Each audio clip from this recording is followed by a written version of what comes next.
오늘 우리가 읽은 성경 본문 말씀의 느헤미야서 11장 전체의 이야기는 한마디로 조리면 이렇게 말할 수 있습니다.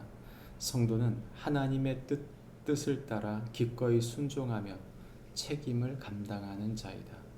성도는 하나님의 뜻을 따라 기꺼이 순종하며 책임을 감당하는 자이다 말해주고 있습니다. 느헤미야서 11장 1절부터 36절까지의 말씀은 예루살렘 인구의 재배치에 대한 이야기를 하고 있는 것이죠.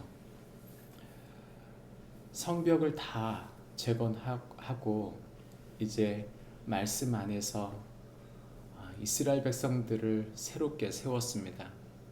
이 신앙의 부흥 운동이 끝나고 난 다음 바로 느헤미야가 단행한 것은 바로 사회개혁 운동이었습니다. 중요한 것은 이제는 성벽을 재건한 다음 이 예루살렘 안에 거주하는 사람들이 누구일 것이냐 하는 것이죠. 이스라엘은 나라를 재정비했습니다. 그들의 믿음을 재정비했습니다.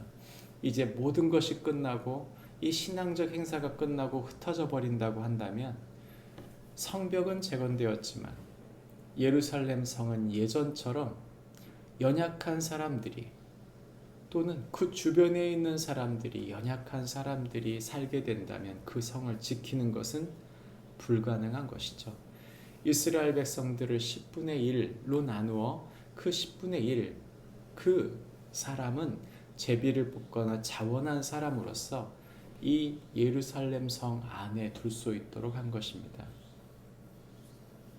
이 인구의 재배치가 왜 필요합니까? 예루살렘 성이라고 하는 것은 우리가 생각하는 것처럼 그저 서울 도심 이런 의미가 아닙니다. 고대의 전쟁은 그 수도를 공격하는 것에 집중되어져 있었습니다. 그러므로 그 성 안에 산다고 하는 것은 이방 민족들에게 공격 대상이었던 것이죠.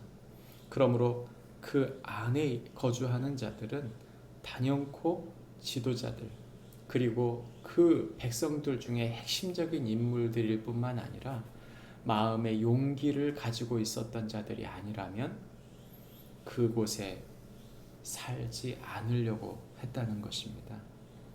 오늘 우리가 읽은 이 성경 본문 말씀의 내용을 짤막하게 세 가지로 나누어 본다면 이렇게 말할 수 있습니다. 첫 번째는 말씀에 특별히 제비 뽑음을 당하고 기꺼이 순종한 사람들이 있었다는 것입니다. 두 번째는 자원하여 하나님 앞에 거주하기로 결정한 이들이 있었다는 것이고, 세 번째는 하나님 나라의 회복을 꿈꾸며 하나님의 역사를 기다린 사람들이 있었다고 성경은 말하고 있습니다.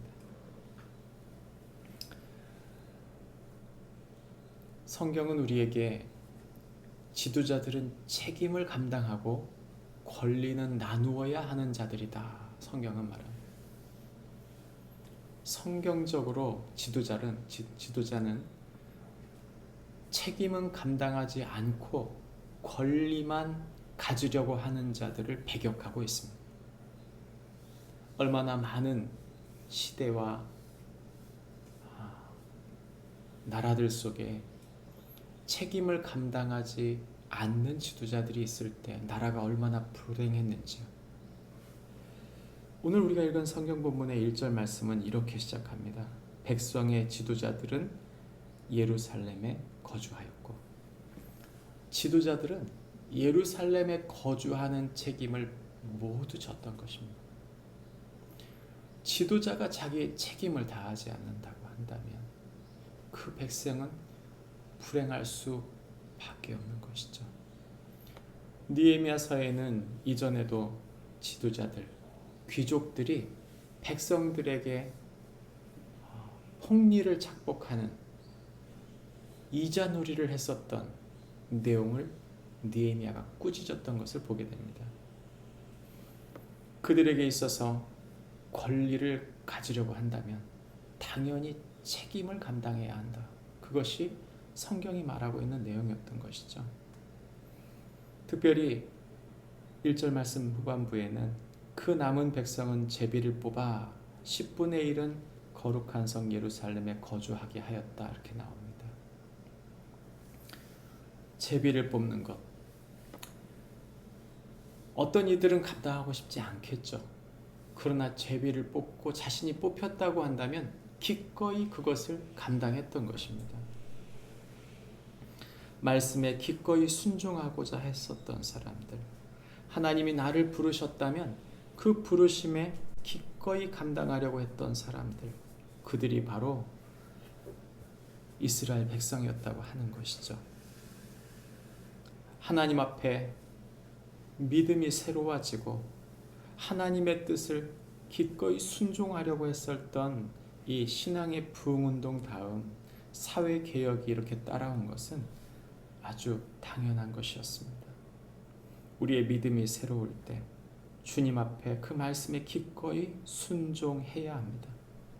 어떤 이들은 제자들 이 제비를 뽑지 않았음에도 불구하고 2절에 보면 예루살렘에 거주하기를 자원하는 모든 자를 이라고 말합니다. 그 예루살렘에 자원하여 그곳에 거주하기를 결정한 사람들이 있었다고 말하는 것이죠. 그 위험한 곳에, 그 책임을 감당해야 하는 곳에 자신은 거주하겠다고 자원한 것입니다.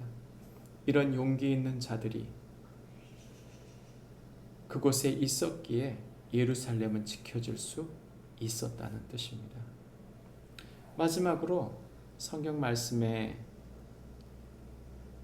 느헤미야서 11장 25절부터 36절 말씀을 살펴보면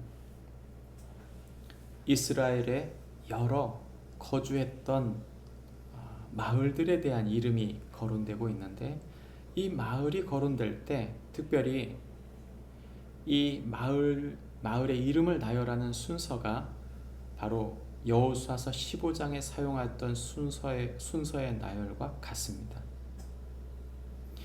느헤미야는 이 책을 기록할 때 특별히 25절부터 마지막 절 36절까지의 이야기를 하는 동안 이 마을의 순서를 여호수아서 15장에 맞춘 이유가 있습니다.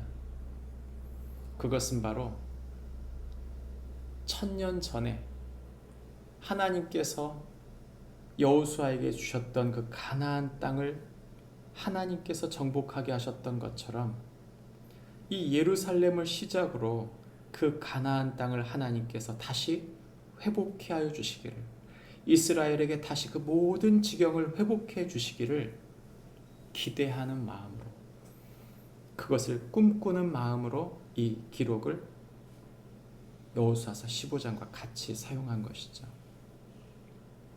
이들에게는 하나님께서 자신들에게 하나님 나라를 회복시켜 줄 것을 기대하는 소망을 품고 있었던 것입니다. 단순히 예루살렘 하나가 다 회복되었으니 모든 것이 회복되었다가 아니라 그들의 믿음이 회복되었기 때문에 모든 것이 회복되었다고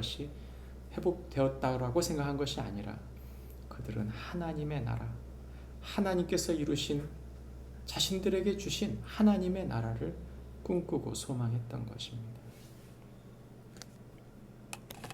하나님께 부름받은 하나님의 백성들은 그런 소망을 가지고 살아갔었던 것이죠.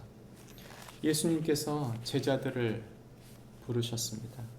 예수님께서 제자들을 부르실 때 이 12제자를 부르는 이 명단이 바로 마태복음 10장 1절부터 3절에 등장합니다. 이들을 부르시는 목적을 1절에서 이렇게 말합니다. 예수께서 그 12제자를 부르사 더러운 귀신을 쫓아내시며 모든 병과 모든 약한 것을 고치는 권세를 주시니라. 제자들에게 그런 특별한 권한, 권리를 주신 이유는 바로 그들에게 책임, 하나님 나라 백성으로서의 책임을 부여하기 위한 것입니다. 느헤미야서 11장 1절부터 36절에 나오는 예루살렘 성의 재배치, 예루살렘 성의 인구 재배치를 통해 책임을 감당하고 권리를 나눴던 것처럼 바로 예수 그리스도의 제자들이 그리했던 것이죠. 교회는 책임을 감당해야 합니다. 그것은 단순히 우리가 예수 믿고 천국 갔다고 끝나는 문제가 아니고 우리의 일상 속에 우리에게 주어진 사람들 속에 하나님께서 내게 부여하신 하나님의 책임, 그 말씀의 책임을 감당하는 동안 주께서 그 주의 나라를 우리의 삶 가운데 세우겠다고 말씀하고 계신 것입니다. 그런 하나님의 나라를 세우기 위해 주님의 뜻을 기꺼이 순종하는 우리가 되어지기를 축복합니다. 기도하겠습니다. 하나님 아버지, 예루살렘을 책임지기로 결정했던 말씀을 기꺼이 순종하고 자원했던 하나님 나라를 꿈꿨던 사람들이 있었습니다. 주님, 2500년이 지난 지금도 주님은 우리에게 동일하게 말씀하십니다. 말씀을 기꺼이 순종하고 자원하며 하나님 나라를 꿈꾸기 원하시는 주님, 교회를 통해 예수 그리스도의 제자됨을 통해 그 나라를 이루게 하여 주옵소서. 예수님의 이름으로 기도합니다. 아멘.